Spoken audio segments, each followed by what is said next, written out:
तो बच्चों पहली वीडियो में हमने प्रश्नावली 1.1 कंप्लीट कर ली थी। आज हम 1.2 का स्टार्टिंग कर रहे हैं। तो दोस्तों इससे पहले आपको सीखना होगा, इन क्वेश्चनों को करने से पहले इसका कुछ बेसिक हम जान लेते हैं। आपको विभाज्यता का नियम पता होना चाहिए, जो मैंने यहाँ पर लिखा हुआ है। देखो ये छोटी सी बातें हैं, आपको छोटी क्लास में सिखा दी गई होंगी, लेकिन आप कोई भूल गया होगा तो हम दोबारा से देख लेते हैं। देखिए पहले मैंने लिख के रखा है यहाँ पर 2 से विभाजित का नियम, यानी कि जो 2 से विभाजित हो जाएगी हम कैसे समझेंगे। कोई जैसे लंबा दे दिया, कुछ ज़्यादा अंक दे दिए, तो हम कैसे समझेंगे कि इसमें किसका टेबल जाएगा। ठीक है, तो जैसे कि मान लो आप किसी के पीछे आपको 0 दिखा या 2 दिखा या 4 दिखा या 6 दिखा या 8 दिखा, तो इसमें क्या होगा कि इसमें 2 का टेबल जाएगा। ठीक है, इससे हम समझ जाएंगे कि इसमें 2 का टेबल जा रहा है। जैसे कि मान लो मैं लिख लूँगा 38 0 2। ठीक है, देखो पीछे से 2 है, इसका मतलब क्या है कि 2 का टेबल इसमें चला जाएगा। ठीक है, ये पूरा जो संख्या है ये 2 से विभाजित हो जाएगी। अब मैं यहाँ पर लिख दूँ 38 0 5। अब देखो इसके पीछे 5 है और इसके पीछे 5 है, यानी कि ये 2 से विभाजित नहीं होगा। ठीक है, ये हो गया 2 से विभाजित का नियम। अब जानते हैं 3 से विभाजिता का नियम। ठीक है, आपको ये याद रखना है, यदि संख्याओं का योग 3 से विभाजित हो तो पूरी संख्या 3 से विभाजित होगी। मान लीजिए हमें दिया 1 1 1 111 दिया। अब हमें कैसे पता चलेगा कि इसमें 3 का टेबल जाएगा नहीं जाएगा। तो पहले हम इसको जोड़ लेंगे 1 + 1 + 1। अब देखो 3 हो गया और ये 3 से विभाजित हो जा रहा है, यानी कि इसमें पूरे में 3 का टेबल जाएगा। ठीक है, इससे हमें पता लग जाएगा कि ये जो संख्या है ये 3 से विभाजित हो जाएगी। ये हो गया 3 से विभाजिता का नियम। ठीक है, अब जानते हैं 4 से विभाजिता का नियम। यदि अंतिम 2 अंक 4 से विभाजित हों तो पूरी संख्या 4 से विभाजित हो जाती है। यानी कि जो लास्ट के जो अंक दिए गए होंगे ना आपको, लास्ट के आपको वही देखना है कि इसमें 4 का टेबल जा रहा है कि नहीं जा रहा। अब जैसे कि मान लीजिए मुझे दिया 565 40। अब देखो लास्ट के 2 अंक यानी कि 40 में क्या 4 का टेबल जाता है? जी जरूर जाता है। तो इसका मतलब ये जो पूरी संख्या है ये 4 से विभाजित हो जाएगी। ठीक है, अब मान लीजिए यहाँ पर दे दिया, क्या ये 4 से विभाजित होगी? अंतिम जो संख्या है यानी कि 4 का टेबल क्या 50 में जाता है? नहीं जाता है ना। तो इसका मतलब ये है ये जो संख्या है ये 4 से विभाजित नहीं होगी। ठीक है, अब चलते हैं हम प्रश्नावली की तरफ। अब देखिए आप यहाँ पर हमें पहला क्वेश्चन क्या दिया गया है, निम्नलिखित संख्याओं को अभाज्य गुणनखंडों के गुणनफल के रूप में व्यक्त कीजिए। ठीक है, यानी कि हमें इन्हें गुणनखंड के रूप में लिखना है। ठीक है, तो चलिए करते हैं। अब देखो 1.2 का हमें पहला क्वेश्चन दिया गया है 140। ठीक है, तो क्या लिखेंगे 140 का अभाज्य गुणनखंड। ठीक है, 140 का अभाज्य गुणनखंड, तो निकालो इसका 140। 0 है, पीछे से 2 की टेबल जाएगी। देखो 2 सत्ते 14, 0 की 0 उतर जाएगी। 2 का टेबल साथ में 2 3 6 3, 1 बचा 10, 2 पंजे 10, 35 हो गया। ठीक है, 35 में अब किसका टेबल जाएगा? इसमें 5 कट आएगा। 5 सत्ते 35 और 7, 7 एकम 7। तो 140 का गुणनखंड कितने आ गए? 2 गुणा 2 गुणा 5 गुणा 7 गुणा 1। और यही क्या है? यही हमारा आंसर है। ठीक है, हमें इतना ही करना था इसमें, कितना इजी है। अब करते हैं इसका सेकंड क्वेश्चन। ठीक है, सेकंड क्वेश्चन हमें दिया हुआ है 156। ठीक है, 156 दिया हुआ है। चलो इसका भी कर लेते हैं। 156 2 का जाएगा, 2 सत्ते 14 यानी कि 7, 1 बच गया तो 1 यहाँ लग गया तो 16 हो गया। अब 2 अट्ठे 16, 78 हो गया। अभी 2 का जाएगा, 2 3 6 3, 1 बच गया 18, 2 9 18, 9 हो गया। ठीक है, अब इसमें किसका टेबल जाएगा? अब इसमें 3 का टेबल जाएगा। 3 एकम 3, 3 3 9, 13 हो गया। 13 में तो 13 का ही टेबल जाता है, तो 13 एकम 13। तो यानी कि हमारे 156 का गुणनखंड क्या हो गए? 2 गुणा 2 गुणा 3 गुणा 13 गुणा 1। ठीक है, कितना आसान है? आसान है ना? आसान है तो कमेंट में ज़रूर बताना आप, और चैनल पर नए हो तो सब्सक्राइब कर देना चैनल को। ठीक है, अब चलते हैं हम अगले क्वेश्चन की तरफ को। हमें अब पहले का तीसरा क्वेश्चन हमें दिया हुआ है 3825, ठीक है, ये दिया हुआ। अब इसका कर लेते हैं 3825, ठीक है। किसका जाएगा, देखो पीछे 5 है, 5 है ना पीछे, तो 2 का तो जाएगा नहीं, तो हम पहले इसको जोड़ लेते हैं। 3 का नियम, जो अभी विभाजिता का नियम बनाया था, अगर सबको जोड़ के अगर 3 का टेबल जाता है तो हम 3 का टेबल देंगे इसमें, ठीक है। तो हो गया, कितना हो गया, 8 3 11, 8 3 11, 12 13, 13 5 13 5 18, 13 5 हो गया 18, और 18 में 3 का टेबल जाता है, 3 पंजे 15, 3 छक 18, यानी कि 3 का टेबल इसमें जाएगा, ठीक है।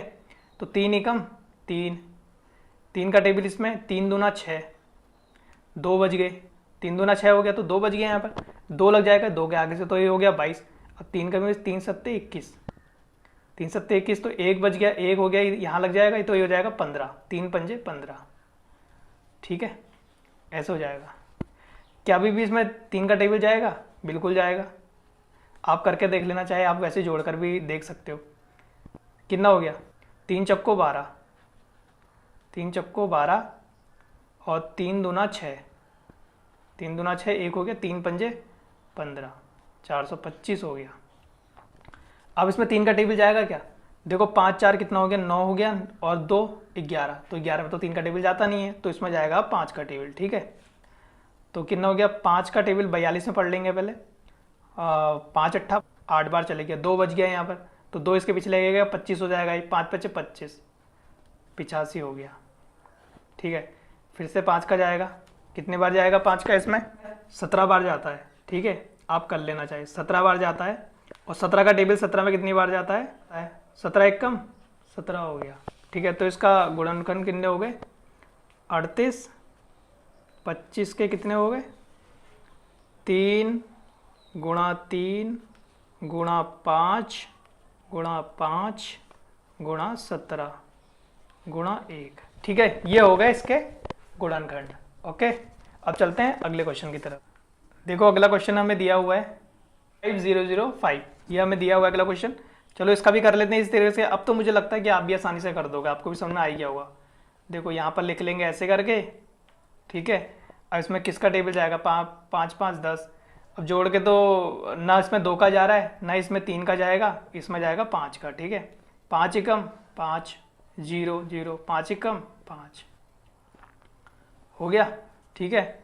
अब किसका जाएगा, देखो अब जाएगा इसमें 7 का, 7 एकम 7, 3 बज गया ना इधर, 3 इधर बज गया, तो यहाँ पर 3 इसके आगे चल जाएगा, तो 30 हो गया है।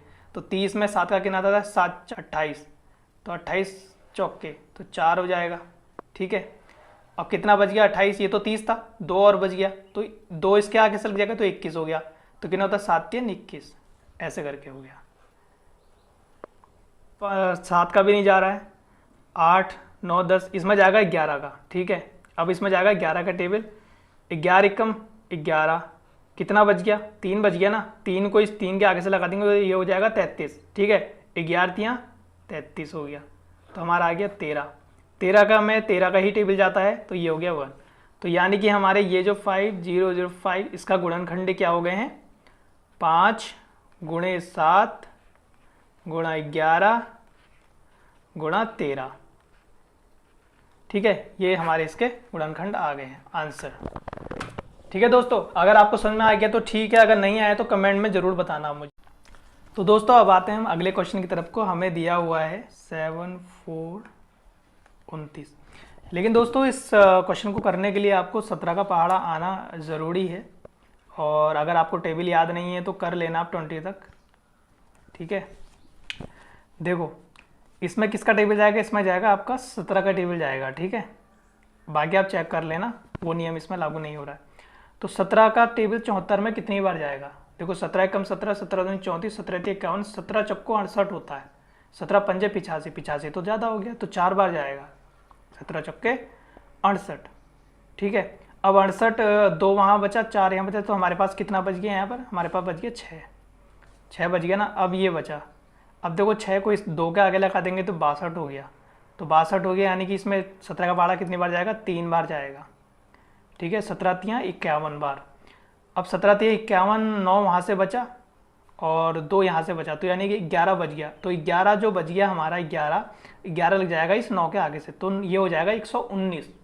अब 17 का टेबल 119 में कितने बार जाता है? 7 बार जाता है, ठीक है, 7 बार जाता है। अब इसमें टेबल जाएगा आपको 19 का, 19 एकम 19, 19 दूनी 38, तो 19 दूना 38 हो गया। तो 38 और 3 यहाँ 5 बच गया, और 5 लग जाएगा इसके आगे से, 7 के आगे से, तो ये हो गया 57। तो 19 का टेबल 57 में कितनी बार जाता है? 3 बार जाता है। तो ये हमारा आ गया 23। 23 में 23 का टेबल ही जाता है, तो ये हो गया ये। तो हमारा इसके गुणनखंड क्या हो जाएंगे? 7429। इसके गुणनखंड क्या हो गए? 17 गुणा 19 गुणा 23। तो ये हो गया हमारा इसका आंसर, ठीक है। अब चलते हैं अगले क्वेश्चन की तरफ। तो दोस्तों अब आते हैं हम अगले क्वेश्चन की तरफ को। नंबर 2, पूर्णांकों के निम्नलिखित युग्मों के एचसीएफ और एलसीएम ज्ञात कीजिए तथा इसकी जांच कीजिए कि 2 संख्याओं का गुणनफल बराबर एचसीएफ गुणा एलसीएम है, यानी युग्म मतलब जोड़ा, ठीक है। तो क्या कह रहा है, जो हमें ये दिया गया है, जैसे 2 दिए गए 26 91, कह रहा है इनको जब गुणा करेंगे तो जो एचसीएफ और एलसीएम निकाला है ये दोनों क्या आने चाहिए? बराबर आने चाहिए, ठीक है। तो चलिए इसको निकाल कर हम देखते हैं। बहुत आसान है, आपके समझ में आ जाएगा, कोई मुश्किल बात नहीं है दोस्तों। एक आपको अपनी गुणा मजबूत करनी है, बाकी सब हो जाएगा।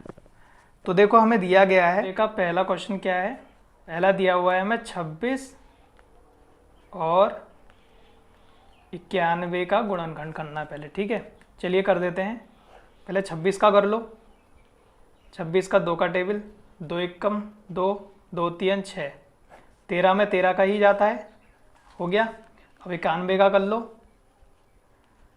देखो 2 का नहीं जा रहा, 3 का नहीं जा रहा है, इसमें जाएगा 7, 7 का देखे, 7 एकम 7, एक ही बार जाएगा। और कितना बच गया यहाँ? 2 बच गया, 7 8 9, 2 बच गया ना, 2 को इसके आगे लगा देंगे तो क्या हो गया? 7 3 21, 3 हो गया। और यहाँ पर 13, 13 एकम 13, ठीक है। ये आगे इसके गुणनखंड। 26 का क्या आया है? 13 गुणा 2 गुणा 1, ठीक है। और 91 का क्या आया है? 13 गुणा 7 गुणा 1 आया है, ठीक है।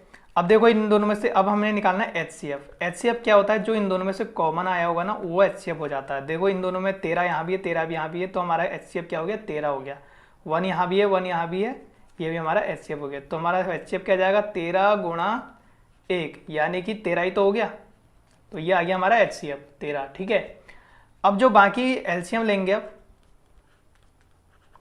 एलसीएम में जो ये 2 बार एक साथ आया तो हम इसका एक ही बार लेंगे इसे, ठीक है। जैसे 13 आया है, हम लेंगे 13 गुणा 2 गुणा 1।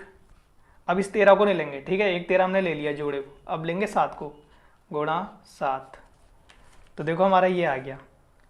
चलो अब इसे गुणा कर लो। 13 दूना 26, 7 एकम 7, 26 गुणा 7 कितना हो गया? 182 हो जाएगा गुणा करके, ठीक है। ये हो जाएगा 182। अब क्या करनी होती है? अब हमें करनी होती है इसकी जांच, ठीक है, जैसे उसने बोला है। अब हम करेंगे, जांच करेंगे प्रथम पद और द्वितीय पद, और क्या? HCF गुणा LCM। देखो पहला उसने क्या दिया हुआ था? 26 गुणा 91, ठीक है, ये तो दिया हुआ था क्वेश्चन में। अब इसको जो गुणा करके आ रहा है ना, वही हमारा जो एचसीएफ और एलसीएम निकाला है वो आना चाहिए, तभी आंसर सही होगा। देखो हमारा एचसीएफ कितना आया है? 13 और गुणा 182, ठीक है। अब इन दोनों को गुणा कर कितना आ रहा है, मैं यहां पर कर लेता हूं। देखो जब हम इसे गुणा करेंगे तो ये आएगा हमारा 2366, ठीक है। इधर भी और इधर भी आ रहा है 2366। तो यानी कि देखो इधर भी 2366 आ रहा है, इधर भी 2366 आ रहा है हमारा। तो यानी कि हमारा आंसर क्या है? बिल्कुल सही है। और इसी तरीके से आपको भी करना है, ठीक है।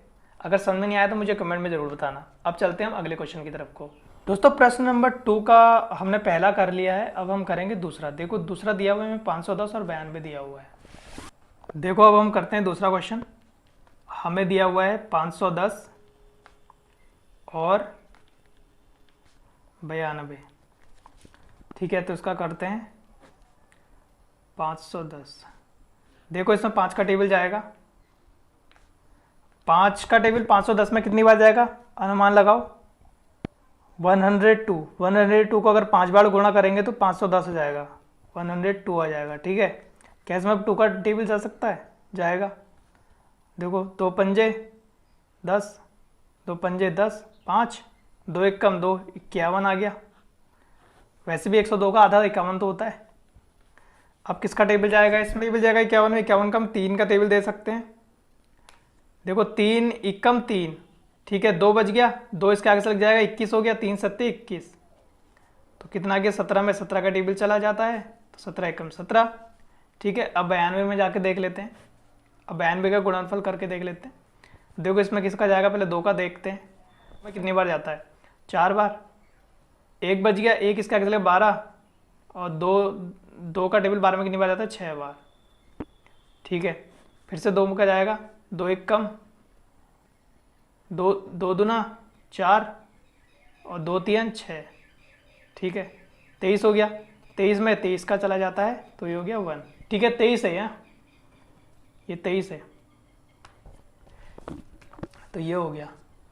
अब देखो 510 के क्या गुणनखंड आ गए हमारे पास, 17 गुणा 3 गुणा 2 गुणा 5 आ गए। ठीक है, और 92 के कितने आ गए, 92 के आ गए हमारे पास 23 गुणा 2 गुणा 2 गुणा 1। ठीक है, ये आ गए। अब देखो HCF क्या होता है, जिस जो कॉमन होता है इन सब में से, HCF, बहुत गलतियां हो रही हैं भाई मेरे से आज। HCF देखो, HCF इसमें से क्या कॉमन आ रहा है, 2 कॉमन आ रहा है और 1 कॉमन आ रहा है, तो यहाँ पे लिख सकते हैं हम 2 गुणा 1, यानी कि 2 ही हो गया। और LCM कितना आ रहा है, LCM ये सब आएगा 17 गुणा 3 गुणा 2 गुणा 5 गुणा 23 गुणा 2 गुणा 1। ये 2 नहीं आएगा, ठीक है, 2 एक ही आता है जो कॉमन होता है, तो ये आ गया हमारा। चलो इसको हल कर लेते हैं। 17 गुणा 3 दूना 6, 3 दूना 6, 6 पंजे 30 गुणा 23, 2 एक कम 2। देखो अब हम इसको हल कर लेते हैं। 17 गुणा 23 कितना हो जाएगा, 17 गुणा 23 ये हो जाएगा 510 गुणा 23 गुणा 2 कितना हो जाएगा 46। ठीक है, और जब हम इन दोनों को गुणा कर देंगे तो कितना आएगा, देख मैंने गुणा कर लिया है, आप भी करके देख लेना। ठीक है, 23 460 ये आएगा इन दोनों को गुणा करके। ठीक है, अब कर लेते हैं हम जांच, क्या कर लेते हैं, जांच। ठीक है, जांच क्या है, फर्स्ट प्रथम द्वितीय और HCF गुणा LCM। देखो पहला क्या दिया था इसने, 510 दिया था गुणा 92 दिया था। ठीक है, HCF कितना है हमारा 2 गुणा LCM कितना आया है 23 460। ठीक है, यहाँ पर लिख देता हूँ आंसर को। अब 510 और 92 को गुणा करोगे तो यह आएगा आपका 46 920, और जब इन दोनों को भी गुणा करोगे तो यही आएगा 46 920। ठीक है, और ये क्या है हमारा, ये हमारा आंसर हो गया है। ठीक है, जब ये सेम सेम आता है तो हम समझ लो हमारा आंसर सही है। अगर ये हमारा अलग आ गया तो इसका मतलब हमने कहीं ना कहीं गड़बड़ करी है और हमारा आंसर गलत है। ठीक है, चलते हैं नेक्स्ट क्वेश्चन की तरफ। अब है हमारे क्वेश्चन नंबर 2 का तीसरा और लास्ट क्वेश्चन। तो ये दिया गया है हमें 336 और 54। ठीक है, अब जल्दी से इसका भी गुणनखंड कर लेते हैं। 336, देखो पहले इसमें 3 का टेबल जाएगा, 3 का देख लेते हैं। 3 एकम 3, 3 एकम 3, 3 दूना 6 हो गया। ठीक, अब किसका देंगे, 2 का देख के देखते हैं। 2 पंजे 10, 2 का टेबल 11 में 5 बार, दो एक कम, एक बज गया तो एक लग गया, दो के आगे से तो 12 हो गया। 12 में कितने बार जाता है 2 का टेबल? 6 बार। 2 छक्का 12, ठीक है। फिर से 2 का जाएगा क्या? जाएगा। 2 दूना 4, 2 दूना 4, 2, 1 बज गया तो ये हो गया 16। तो 16 में कितनी बार जाता है? 8 बार। भी जाएगा, देखो 2 का, 2 एक कम 2, 2 चौके 8। फिर भी देखो 2 का, 2 सत्ते 14, 7 की 7, हंसी लगा 1। तो ये निकल गया हमारा 336 का गुणनखंड। अब डालते हैं 54 का। देखो इसमें भी देखे, देखो 2 का, 2 दूना 4, 1 बज गया 14 हो गया, 2 सत्ते 14। अब 3 का जाएगा इसमें कितनी बार? 9 बार। 3 हम 27, ठीक है। फिर से जाएगा 3 का, 3 3 9, फिर आएगा 3 एकम 3, ठीक है। अब ये आ गया हमारा। अब इसके गुणनखंड कर लेते हैं। देखो 336 का हमारा आया 3 गुणा 2 गुणा 2 गुणा 2 गुणा 2 गुणा 7। कितने 2 थे? 4 थे, देखो 4 आ गए। अब कर लेते 54 का, ठीक है। क्या हो गया? 2 गुणा 3 गुणा 3 गुणा 3 गुणा 1, यह आ गया हमारा, ठीक है। अब इसमें से क्या क्या कॉमन आ रहा है? देखो एक तो 2 कॉमन आ गया यहाँ पर, ठीक है। एक 3 कॉमन आ गया, देखो ये। और कुछ कॉमन आ रहा है क्या? और कुछ कॉमन नहीं आ रहा। तो हमारा HCF क्या हो जाएगा? HCF क्या हो जाएगा हमारा? 3। देखो 3 और 2 आ रहा है, 3 गुणा 2 गुणा 1, यानी कि 3 दूना 6, 6 आ गया हमारा HCF, ठीक है। अब LCM क्या आ रहा है हमारा? अब हमारा LCM देखो ये एक बार आएगा 3 गुणा 2 गुणा 2 गुणा 2 गुणा 2 गुणा 7 गुणा, और देखो 3 गुणा 3, ठीक है। ये आ गया हमारा। अब देखो इसको सॉल्व कर लो। 3 दूना 6, 6 दूना 12, 12 दूनी 24, 24 दूनी 48 हो गया। अब यहाँ देख लो 3 3 9, 9 सत्ते 63 गुणा 63, ठीक है। अब इन दोनों को गुणा कर लो, क्या आएगा? तो बच्चों अब आते हैं हम क्वेश्चन नंबर 3 में। इसमें क्या है देखो, पहले क्वेश्चन को अच्छी तरह से पढ़ो। अभाज्य गुणनखंड विधि द्वारा निम्नलिखित पूर्णांकों के HCF और LCM ज्ञात कीजिए, ठीक है। इसमें क्या करना है आपको? 3 दिए हुए हैं, देखो ऊपर 2 दिए हुए थे, यहाँ पर दिए हुए हैं हमें 3, और तीनों को क्या निकालना है? LCM और HCF निकालना है, ठीक है। और इसमें एक बात है कि इसमें हमें जांच नहीं करनी है। ऊपर हमें जांच करनी पड़ रही थी, यहाँ हमें जांच नहीं करनी है, ठीक है। चलिए फिर करते हैं, बहुत आसान है ये तो। पहले हमें दिया हुआ है 12, 15 और 21, ठीक है, ये दिया हुआ है ना। अब देखो इसका अब हम कर देंगे अभाज्य गुणनखंड। देखो 12 का कर दो, 2 का टेबल कितने आया? 6, 2 3 6, 3 एकम 3, ठीक है। इसका भी कर लो 15, 3 पंजे 15, 5 एकम 5, ठीक है। इसका भी कर लो 21 का, 3 सते 21, 7 एकम 7। देखो इतनी जल्दी हो गया ना हमारा, और ऐसे आपको भी जाएगा, बहुत इजी क्वेश्चन है। अब हम इसका इस रूप में लिख लेते हैं। 12 गिना 2 गुणा 2 गुणा 3, ठीक है।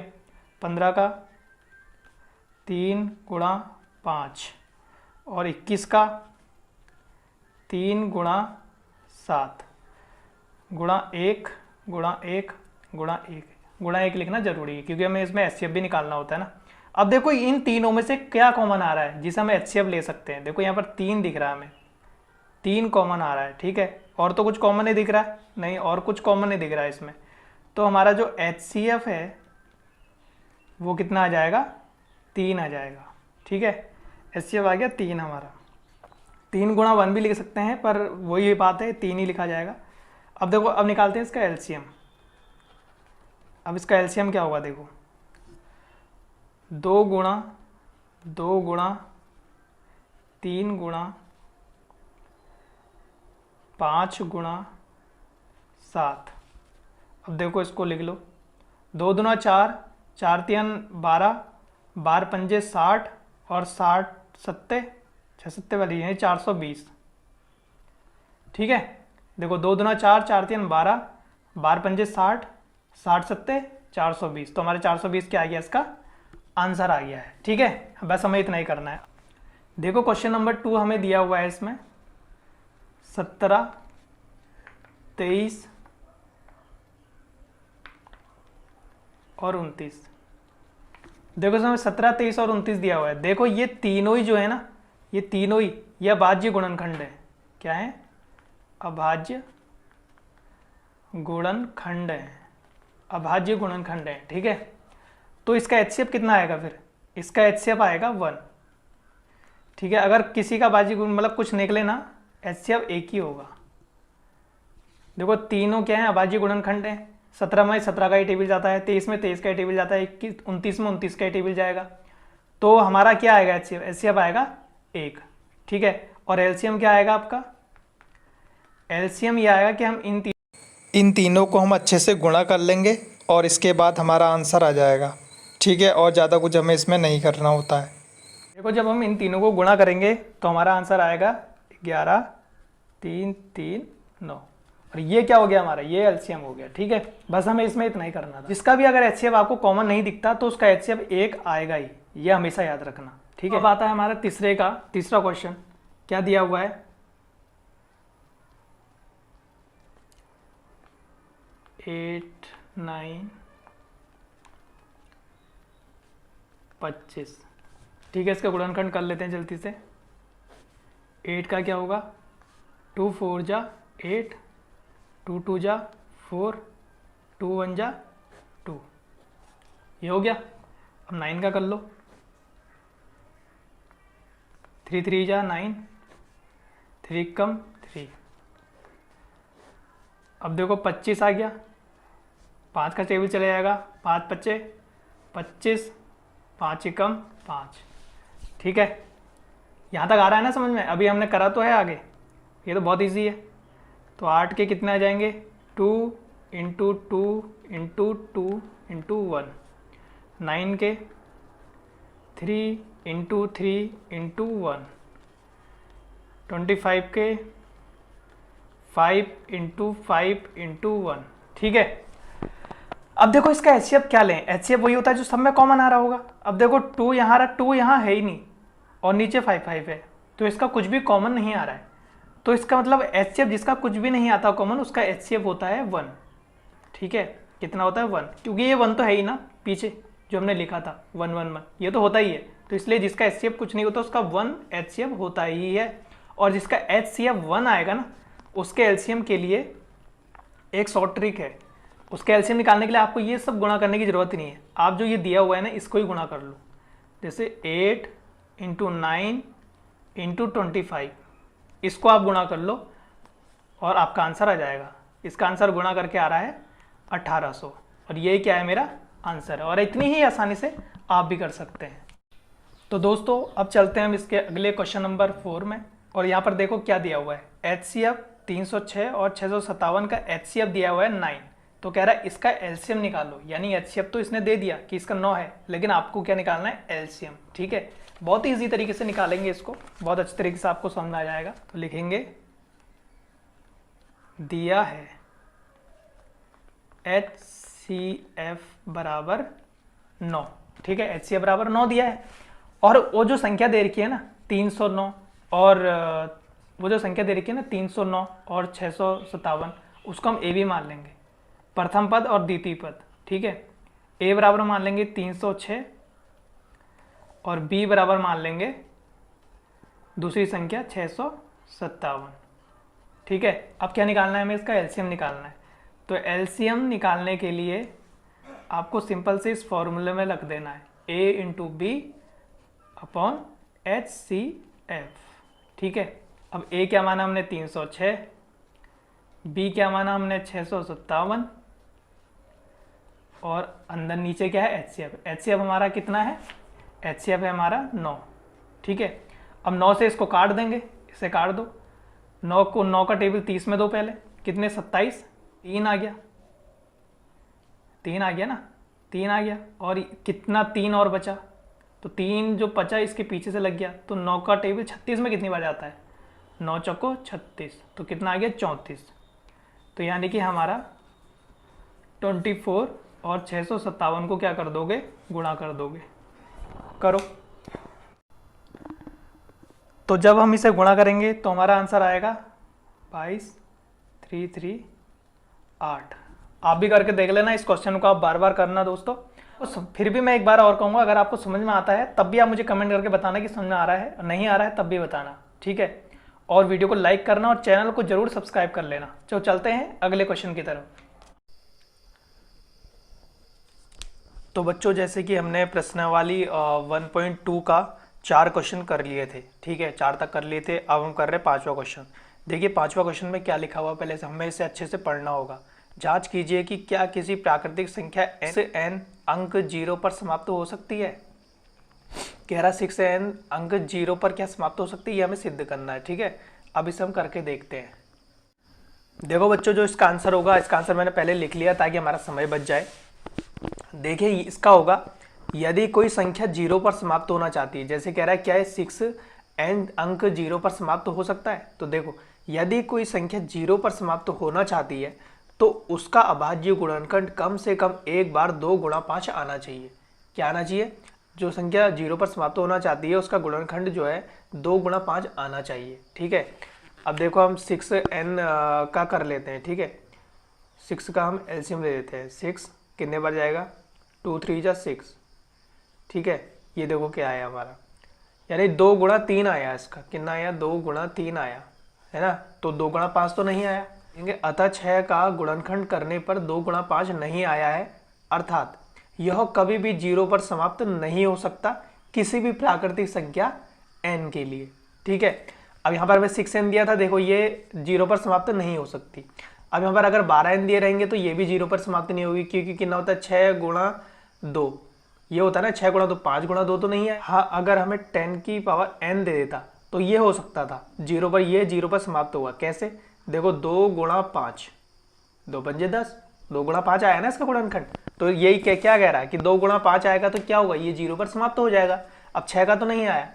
तो होप करते हैं बच्चों आपको ये समझ में आ गया होगा अच्छे से, और इस क्वेश्चन को आप इसी तरीके से आपने इसको एग्जाम में भी लिखना है, ठीक है। और ज़्यादा कुछ इसमें नहीं करना, जो मैंने लिखा हुआ है ऐसे लिख देना है।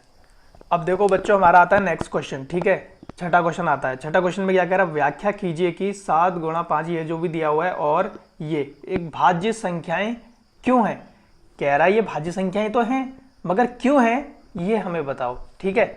अभी हम बताएंगे। अब दोस्तों देखो, इस क्वेश्चन को करने से पहले हमें यह समझना होगा कि भाज्य और अभाज्य संख्याएं होती क्या है, ठीक है। पहले हमें यह समझना होगा, भाज्य आप लोगों में से काफी लोगों को पता भी होगा, लेकिन काफी लोगों को पता नहीं भी होगा, तो हमें उनको भी साथ लेके चलना है जिनको नहीं पता है। देखो अभाज्य संख्याएं, देखो भाज्य वो होती है जिसमें खुद का भागा या किसी और का भी भागा या 1 का भागा उसमें चला जाए, ठीक है। यानी कि 2 से अधिक संख्याओं का उसमें भागा जाए, उसको बोलते हैं भाज्य संख्या। जैसे कि मान लो 4 है, ठीक है, 6 है, और क्या हो सकता है 8 है, 10 है। अब देखो 4 है, 4 में किसका भागा जाता है, 2 का भी चला जाता है, 1 का भी चला जाता है, और इसका खुद भी चला जाता है। यानी कि 2 से तो अधिक संख्याओं का जा रहा है ना इसमें, एक तो 2 का जा रहा है, एक 1 का जा रहा है, एक खुद का भी जा रहा है, तो 2 से अधिक जा रहा है। जिसका 2 से अधिक जाएगा वो भाज्य संख्याएं हो जाएंगी। अब जैसे अभाज्य देखो 2, 2, 3, 5, 7।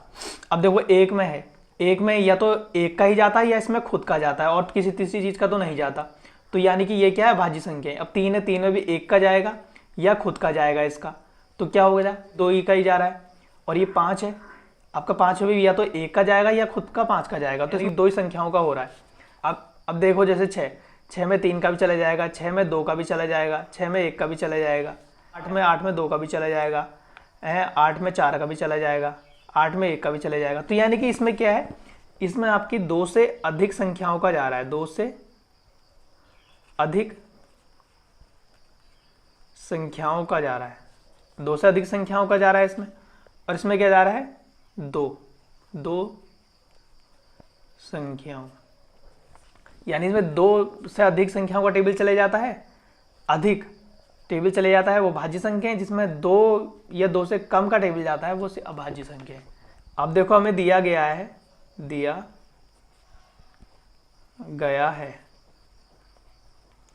क्या दिया गया है 7 गुणा 11 गुणा 13 प्लस 13।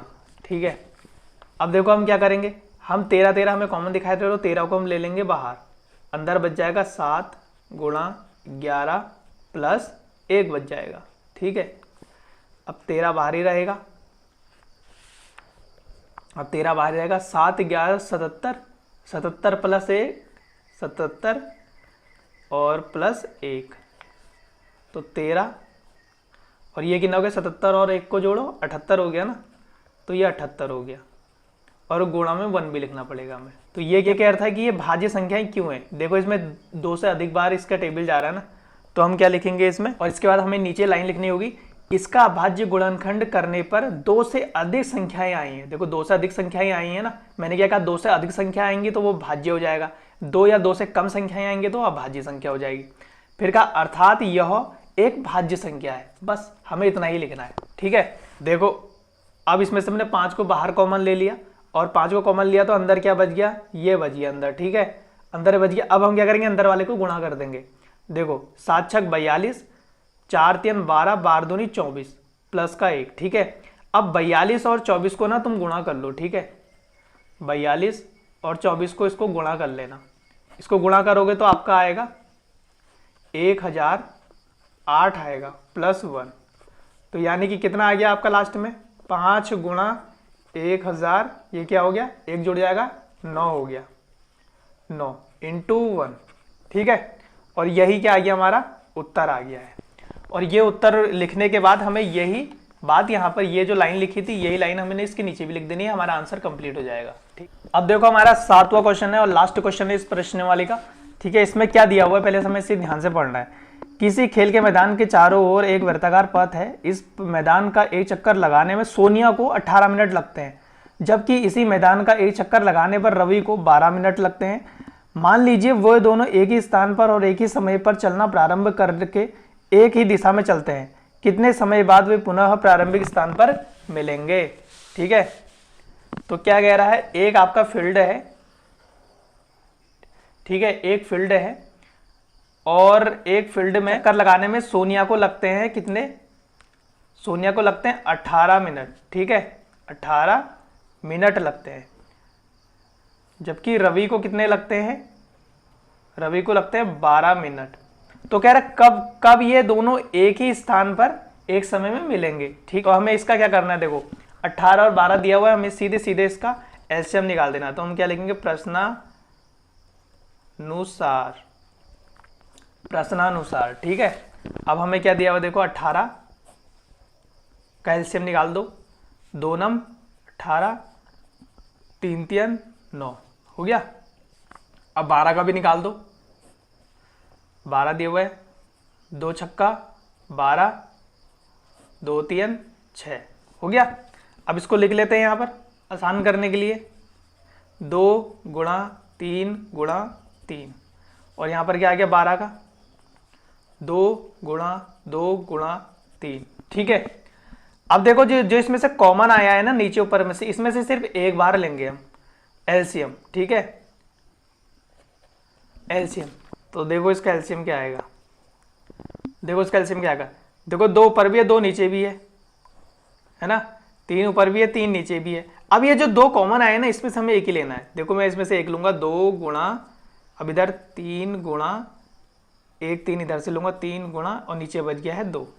ठीक है, बस हमें ये करना है, जो कॉमन ऊपर नीचे एक जैसे आते हैं ना, हमें वहां से एक ही लेना पड़ता है। अब इसका जोड़ा बन रहा था तो मैंने यहाँ से 1 2 लिया, यहाँ इसका जोड़ा बन रहा था तो मैंने 1 ही 3 लिया, बाकियों को ऐसे ही लिख देंगे। ठीक है, अब इसको गुणा कर लो, 2 3 6, 6 3 18, 18 दूनी 36, यानी कि उनको कितने लगेंगे 36 मिनट लगेंगे। ठीक है, और यही क्या हो गया हमारा आंसर हो गया। तो बच्चों इसी के साथ हमारी ये प्रश्न वाली खत्म हो जाती है 1.2। अगली क्लास में हम 1.3 कंप्लीट करेंगे। तो बच्चों अगली क्लास में हम 1.3 को कंप्लीट करेंगे। अगर आपको हमारी पढ़ाई थोड़ी सी पसंद आ, जल्दी से सब्सक्राइब कर लेना और कमेंट में बताना कि इसमें आपको क्या समझ में नहीं आया।